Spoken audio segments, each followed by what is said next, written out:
जय श्री कृष्णा। कैसे हैं आप लोग? उम्मीद करती हूँ अच्छे होंगे। एक बार फिर से स्वागत है आपका अपने चैनल में। तो आज की वीडियो में हम जानेंगे अपरा एकादशी की व्रत कथा। तो अपरा एकादशी 2 जून को है, ये हम सबको पता है। तो चलिए अब व्रत कथा के बारे में जान लेते हैं। पूजा विधि और शुभ मुहूर्त की वीडियो मेरे चैनल पे पड़ चुकी है। अगर किसी को नहीं पता है कब है अपरा एकादशी, पूजा विधि क्या है, शुभ मुहूर्त क्या है, तो चैनल पे जाकर देख लीजिए। तो अब मैं इस वीडियो में आपको कथा सुनाने वाली हूँ, क्योंकि व्रत रखें चाहे ना रखें, कथा हमें अवश्य ही सुननी चाहिए। तो चलिए कथा शुरू करते हैं। अपरा एकादशी को अचला एकादशी भी कहते हैं। तो चलिए कथा शुरू करते हैं।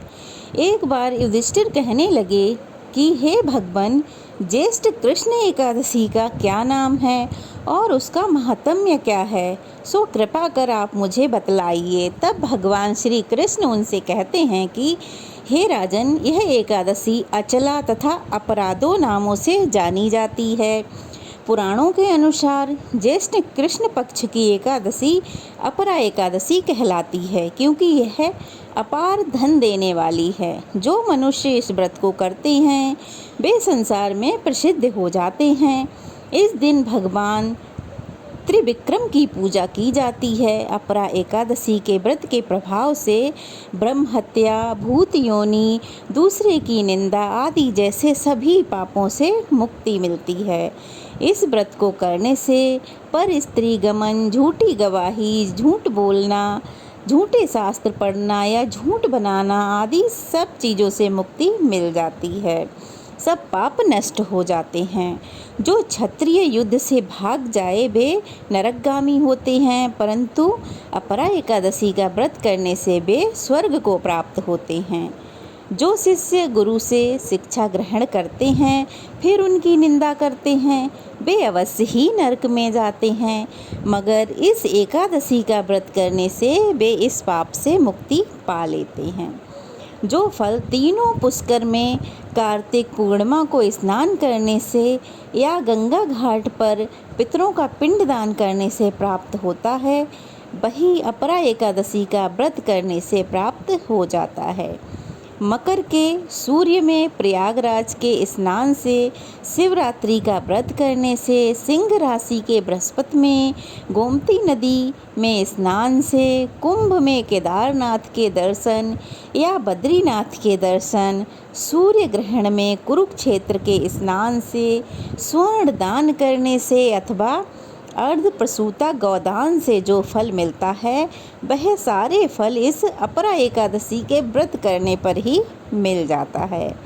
यह व्रत पाप रूपी वृक्ष को काटने के लिए एक कुल्हाड़ी जैसा है। पाप रूपी ईंधन को जलाने के लिए अग्नि के समान है। जो मनुष्य पापों से डरते हैं तो उन्हें यह व्रत अवश्य ही करना चाहिए। अपरा एकादशी का व्रत तथा भगवान का पूजन करने से मनुष्य को सभी पापों से छुटकारा मिलता है और विष्णु लोक को वह चला जाता है। इसकी एक कथा है जो मैं आपको सुनाता हूँ, बड़े ध्यान से सुनो।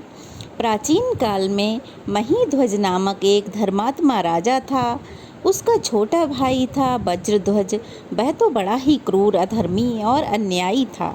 वह अपने बड़े भाई से द्वेष रखता था।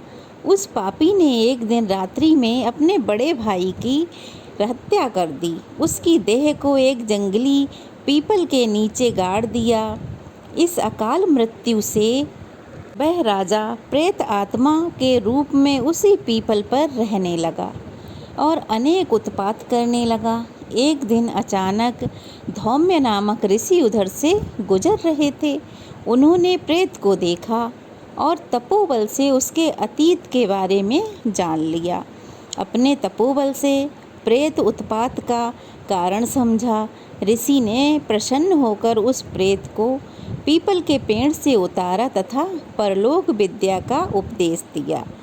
दयालु ऋषि ने राजा की प्रेत योनि से मुक्ति के लिए स्वयं ही अपरा यानी एकादशी, अचला एकादशी का व्रत किया और उसे अगति से छुड़ाने को उसका पुण्य प्रेत को अर्पित कर दिया। व्रत स्वयं किया और उसका पुण्य जो है प्रेत को अर्पित कर दिया। इस पुण्य के प्रभाव से उस राजा को प्रेत योनि से तुरंत ही मुक्ति मिल गई। वह ऋषि को बहुत धन्यवाद देता और फिर धन्यवाद देता हुआ दिव्य देह धारण करके पुष्पक विमान में बैठकर स्वर्गलोक को चला गया। तो हे राजन, भगवान श्री कृष्ण कहते हैं कि हे राजन, यह अपरा एकादशी की कथा मैंने आपको सुनाई है, आप किसी अन्य को सुनाना, और जो भी व्यक्ति इस अपरा एकादशी की कथा पढ़ेगा, सुनेगा अथवा दूसरों को सुनाएगा तो वह इस जीवन के सभी पापों से मुक्ति पालेगा और अंत में वैकुंठ धाम को प्राप्त होगा। तो यह थी अपरा एकादशी की व्रत कथा। कैसी लगी कमेंट बॉक्स में ज़रूर बताइएगा। आप व्रत रखें अथवा ना रखें, परंतु ये कथाएं बहुत पावन पवित्र होती हैं। इन्हें सुनने मात्र से ही हमारे पापों का नाश हो जाता है। पहले तो आपको व्रत ज़रूर रखना चाहिए। अगर नहीं रख सकते तो ये कथाएं अवश्य पढ़ें और पूजा पाठ ज़रूर करें। कथा कैसी लगी कमेंट बॉक्स में बताइएगा। अच्छी लगी हो तो एक कमेंट कीजिएगा, कोई सुझाव हो तो वो भी अवश्य ही दीजिएगा। तो फिर मिलते हैं, तब तक के लिए जय श्री कृष्णा। और अगर नए हैं तो प्लीज़ चैनल को सब्सक्राइब कर लीजिए, वीडियो को लाइक और शेयर कर दीजिए ताकि ज़्यादा से ज़्यादा लोग ये कथाएं सुन पाएँ।